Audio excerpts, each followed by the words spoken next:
You're probably tired of hearing about Taylor Swift. She's everywhere. I am Swift neutral, live under a pop culture rock, and don't look for updates, yet everything I've learned about her recently has been against my will. And yet, fan or not, you may have also noticed a recent shift in public opinion. And this got me thinking, how much of this public sentiment is attributed to Taylor Swift's blunders, and how much, if this is a larger fame cycle, was inevitable? It's a tale as old as time. We love celebrity. Celebrity everywhere. Celebrity everywhere. We hate celebrity. Celebrity disappear. Celebrity back.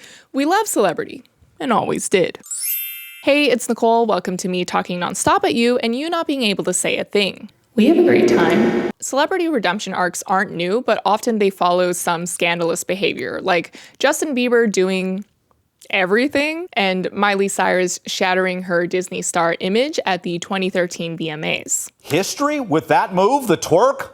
But sometimes the public will turn on celebrities even if they didn't actually do anything. Enter Anne Hathaway. Hathaway is an actress who was everywhere in the 2000s. She was in The Princess Diaries, Brokeback Mountain, The Devil Wears Prada, Catwoman. She had a lot of momentum, and then in 2011, she hosted an extremely awkward Oscars with James Franco. Everyone will refer to you as Academy Award winner James Franco.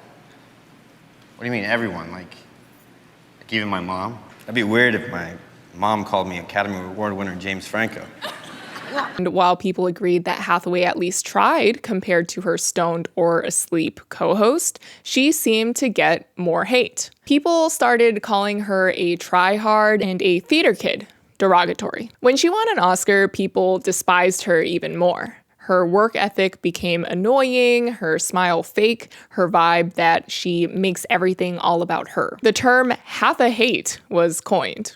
My, what a large, beautiful mouth. I don't like it. Look at those dark, beautiful eyes. I don't like them. Listen to her skinny, beautiful words. I don't like them. Not only is this animosity unstoppable, but it seems there is nothing that Miss Hathaway can do short of getting a new face, new voice, and new personality to sway it. Like, what? She continued to work consistently, but in 2014 said she had made an effort to stay out of the public eye because she felt that people needed a break from her. And then around 2017-18, it was enough time for people to start reflecting. There's a 2017 Vox article by Constance Grady that details the life cycle of a Hollywood starlet. Phase 1. This woman is pretty and she's talented. Grady asserts that in the beginning there is this slightly condescending bewilderment that a young woman is pretty and good at her job. Phase 2. This woman is absolutely everywhere and I love her. This is when the star is up for awards, on magazine covers, and on every talk show. Phase 3. This woman is everywhere and I hate her. People get sick of the star. Any mistake is scrutinized and blown up, and what people used to like, they now hate. Phase 4. I think it's anti-feminist to hate this woman, and she's so pretty and talented. Think piece after think piece was written about why everyone hated Anne Hathaway. She was even asked this to her face. People speculated that Anne Hathaway was the scapegoat for the public's resentment of celebrities and compared her to Jennifer Lawrence, an actress who the public adored for being natural and not try hard and relatable. Turns out Anne Hathaway walked so Jennifer Lawrence could run. In 2012, Jennifer Lawrence was in The Hunger Games and Silver Linings Playbook, and clip after clip of her having no filter and being funny and relatable circulated the internet. And then I'm nervous. I'm like, whoop, I better drink. That doesn't help. I got my hair and makeup done. And then I came to the Oscars. I'm sorry, I did a shot before She tripped at the Oscars and laughed it off. So, not like the other movie stars. Jennifer Lawrence was the effortlessly cool girl. Then she fell at the Oscars again. People started accusing her of faking it all and trying too hard. She became annoying and crass. She also, at this time, was associated with Harvey Weinstein in the Me Too movement. And then at this point, she says, they're gonna get sick of me. She then takes a step back to reemerge in 2021. Jennifer Lawrence felt like at each moment, she had to prevent herself from saying something that people might find annoying. And people loved her comeback. We could go on and on with examples of the love-hate redemption cycle. You will see that many of them are women. You could say that female stars just get more attention and scrutiny, period, as people are more invested in their lives. Regardless, it's systemic. I will say, I don't think the celebrity overexposure cycle is limited to women. People point to Dwayne "The Rock" Johnson as someone who faced celebrity fatigue, citing the poor box office performance of Skyscraper. Granted, I've never seen Skyscraper, so maybe it sucked. I could see Kevin Hart, Ryan Reynolds in this category. Are there other male celebrities? Anyway, people get tired of men too. Still, the overexposure cycle and accompanying hatred is clearly more intense with women than with men.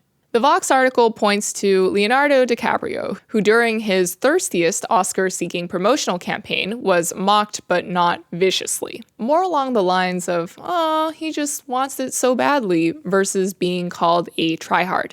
Granted, he did have a history of being snubbed, so you could say that maybe everyone just believed he deserved it more. Or Tom Holland, who was known for accidentally leaking movie spoilers, which was probably calculated marketing too, but received better than Jennifer Lawrence's antics after some time. Other male love-hate redemption cycles usually result from more obviously unacceptable behavior, or behavior that makes people disillusioned with their brand. Like John Mulaney, who presented himself as a wholesome, I love my wife, stand-up guy, and then left his wife blindsided to have a baby with Olivia Munn.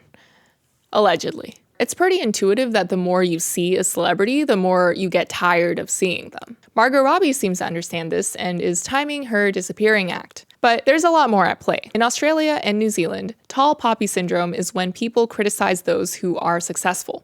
It's like you have a field of poppies and one is really tall and sticking out, so you cut it off to make it equal to the rest.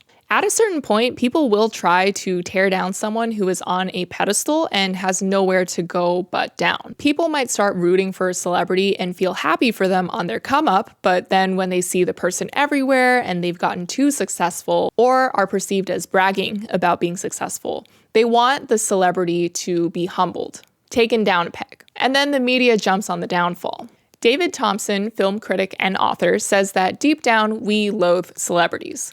We envy them. We think that they don't deserve it. We hate the influence they have over us, and there have to be sacrificial lambs. I could see this. On some level, people might jump to have this outlet to project this deep resentment of celebrities. Though men and women suffer from overexposure, it's clear the culture isn't as comfortable with women being visible in a very powerful or successful way. So that's a factor in women receiving the brunt of this resentment, just for deviating from societal expectations. Sometimes, though, the turning point of public opinion, hastened by celebrity overexposure, hinges on valid criticism. So now let's talk about Taylor Swift. Swift is a highly prolific singer-songwriter. Very successful.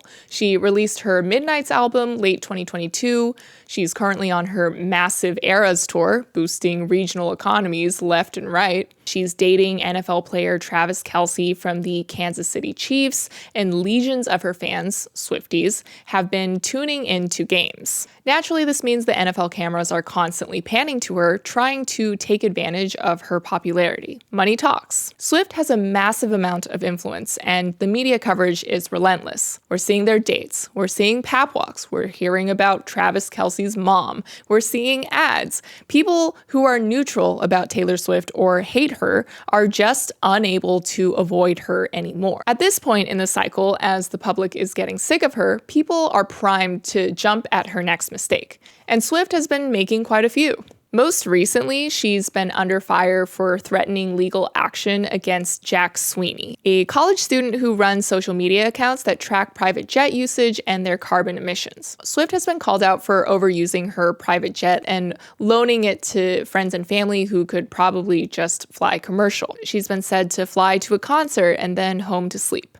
Granted, she pays carbon credits for her emissions, and of course, she's far from the only celebrity who overuses private jets for convenience, though she gets the most scrutiny. This is probably because people like the Kardashians have a brand of excess, but it's understandable that the public is getting weary of getting told to curtail their individual behaviors to combat climate change while watching billionaires or companies, of which Taylor is just one representative, take a lifetime of sacrifices and literally set it on fire. Another aspect of the public's ire is that she sent Sweeney a cease and desist letter for stalking and harassing behavior by publishing publicly available flight data with a delay. The letter even cites anonymous Instagram comments. It's just such a bad look. It makes Swift come across as a bully with a victim mindset, trying to quash this exposure of her environmental impact and framing it as harassment. This growing disconnection between Swift and her persona was also evident at the Grammys, where she was criticized for not acknowledging or even making eye contact with Celine Dion while taking the award from her, dragging her fellow artist but also collaborator Lana Del Rey on stage when she had just lost her category. Gotta come closer, I feel really alone. God, I get to work with Lana Del Rey, who is hiding.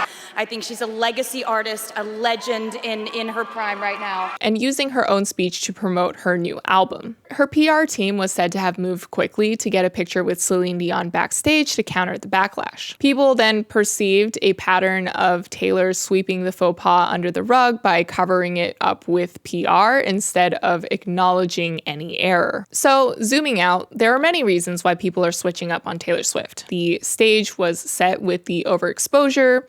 There's historically some misogyny in the court of celebrity public opinion, and she didn't do herself any favors with her recent actions, though she was bound to slip up at some point.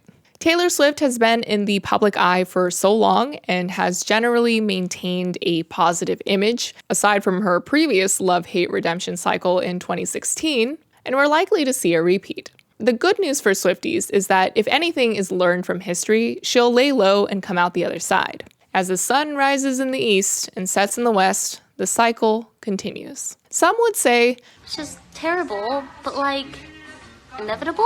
All right, thanks for watching, and if you got anything out of this video, please watch another and fight me in the comments. Cool. Bye!